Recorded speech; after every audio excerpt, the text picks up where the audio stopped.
আমি প্রচুর ঋণগ্রস্ত, এই কঠিন ঋণ থেকে মুক্তি পাওয়ার কোনো আমল বা দোয়া আছে কিনা? ঋণ থেকে মুক্তি লাভের জন্য অনেকগুলো আমল আছে এবং অনেকগুলো দোয়া আছে। এই দোয়াগুলো আমরা পড়বো ইনশাআল্লাহ। সবচেয়ে বড় আমলটা, আমি বড় আমল বলতে সবচেয়ে গুরুত্বপূর্ণ কাজটার কথা বলতে চাচ্ছি, সেটা হলো ঋণ পরিশোধ করার জন্য সিরিয়াসনেস থাকা। সবচেয়ে গুরুত্বপূর্ণ বিষয় হলো ঋণ পরিশোধের জন্য কি থাকা? সিরিয়াসনেস থাকা। আমি অনেক মানুষকে জানি যারা ঋণ পরিশোধ করতে চান, অনেক ঋণ হয়ে গেছে, ঋণ পরিশোধ করতে চান, আমার কাছে এসে বলছেন, হুজুর এটা দোয়া শিখাই দেন, যেটা পড়লে আল্লাহ তাআলা ঋণ পরিশোধ করাই দিবেন। আমি বলি ঠিক আছে, দোয়া আপনারা শিখাবো, আগে বলেন ঋণ কত টাকা।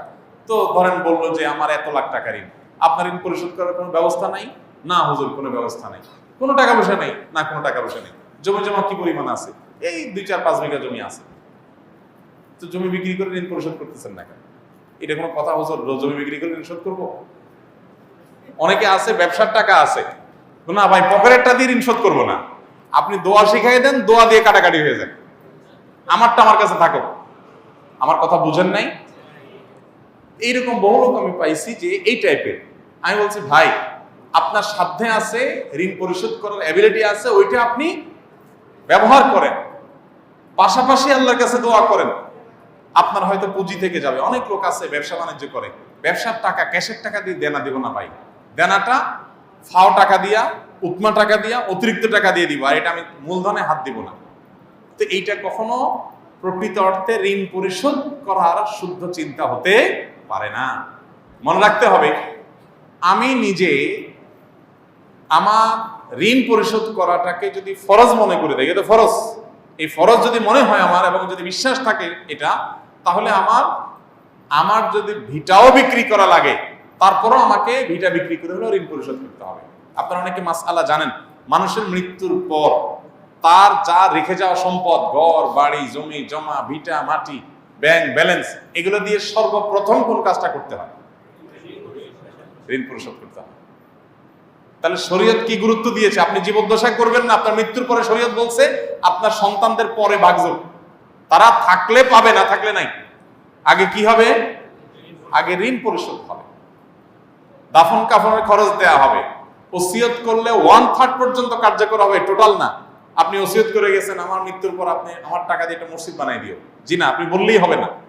আপনার টোটাল সম্পদের 1/3 যদি মসজিদ করা যায় ওকে, না হলে 1/3 বেশি কি হবে না, আপনার ওসিয়ত কার্যকর হবে না। কিন্তু ঋণ 100% কার্যকর হবে। আমি কি বুঝাতে পারছি? এত বড় গুরুত্বপূর্ণ বিষয়। আমাদের অনেক ভাইরা চিন্তা করেন, ঋণ পরিশোধ করতে যদি আমি জমি বিক্রি করে ফেলাই, তাই আমি কি খাবো, কি করবো? আরে ভাই, এমন একটা রোগ হয়েছে আপনার, যে রোগে ট্রিটমেন্ট করতে গিয়ে সব ভিটামিন বিক্রি করা লাগতেছে, না হলে ট্রিটমেন্ট হচ্ছে না, আপনি কি করবেন? আপনি বলবেন না সব বিক্রি করে ট্রিটমেন্ট করলে হবে নাকি? ট্রিটমেন্ট অল্প টল্প কিছু দিয়ে করি, আর এগুলো আমার থাকুক, আমি কবরে নিয়ে যাবো, এটা বলবেন আপনি? আমার আগে জীবন বাঁচক, সম্পদ বহুত হবে ইনশাআল্লাহ। ঠিক একইভাবে ঋণ পরিশোধ করি, আমার ইমান বাঁচক, তারপর সব হবে। আমাদের দেশে কেউ কাউকে ঋণ দিতে চায় না। আপনারা একটা হাদিস অনেকে শুনেছেন, কোন কোন ক্ষেত্রে দান করার চাইতে ঋণে সওয়াব বেশি। বিষয়টা একটু বুঝতে অসুবিধা হয়, দান করার চাইতে সওয়াব বেশি হয় কেমনি? আবার দান তো দিয়েই দিলাম, ঋণ তো দিলাম আবার নেব এই নিয়তে, তাহলে দিয়ে দিলে তার চাইতে আবার ঋণে সওয়াব বেশি কিভাবে হয়? এর অর্থ হলো যে কোন কোন খাতে, ধরেন এক জায়গায় আপনি একটা মসজিদে এখন 2000 টাকা দিলেন, মসজিদে আপনার 2000 না দিলে অসুবিধা হবে না, আরো বহুত লোক দেওয়ার আছে। এই দানের চাইতে আরেকটা লোক 2000 টাকা লোন দিলে অনেক উপকার হবে, ওই লোনটা বেশি সওয়াব।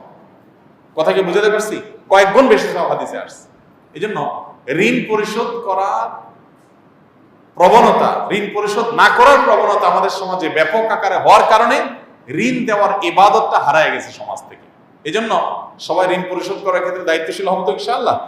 নবী করিম সাল্লাল্লাহু আলাইহি সাল্লাম বলেছেন, তোমাদের মধ্যে সবচেয়ে ভালো মানুষ হলো সে যে ঋণ পরিশোধ করার ক্ষেত্রে ভালো মানুষের পরিচয় দেয়। দোকান থেকে বাকি নিয়েছেন, আপনি পরিশোধ করার ক্ষেত্রে ভালো মানুষের পরিচয় দিলেন, অর্থাৎ যা বললেন কথা জবান রাখলেন। আপনি খান না খান, আপনার থাকুক না থাকুক, আগে পাওনাদারের পাওনা পরিশোধ করলেন। এরকম আন্তরিকতার চেষ্টা থাকবে তো ইনশাআল্লাহ? আপনার এই চেষ্টা আছে, আন্তরিকতা। এরপর এবার আপনি আমাকে বলেন হুজুর দোয়া শিখাই দেন, এবার আমি দোয়া বলবো। কথা কি বুঝতে পারছেন? এতগুলো কথা বললাম এই জন্য যে আপনার টাকা পয়সা সব আপনি রেখে দিয়ে এরপর বলতেছেন হুজুর আপনি দোয়া শিখাই দেন, আপনার দোয়া দিয়ে ঋণ কাটাকাটি হয়ে যাক, আমার টাকা আমার কাছে থাক।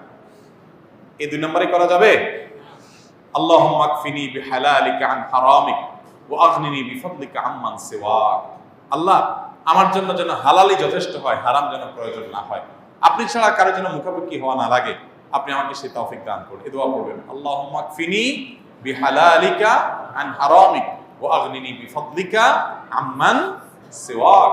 আর এছাড়া দোয়া কবুলের সময়গুলোতে সাধারণভাবে নিজের ভাষা দোয়া করেন, আল্লাহ আমার ঋণ পরিশোধ করে দেন, আল্লাহ আপনি ব্যবস্থা করে দেন, আল্লাহ আপনি সহজ করে দেন। তাহাজ্জুদের সময়, পাঁচ ওয়াক্তের নামাজের পরে বিভিন্ন সময় আল্লাহ তাআলা ইনশাআল্লাহ সহজ করে দিবেন।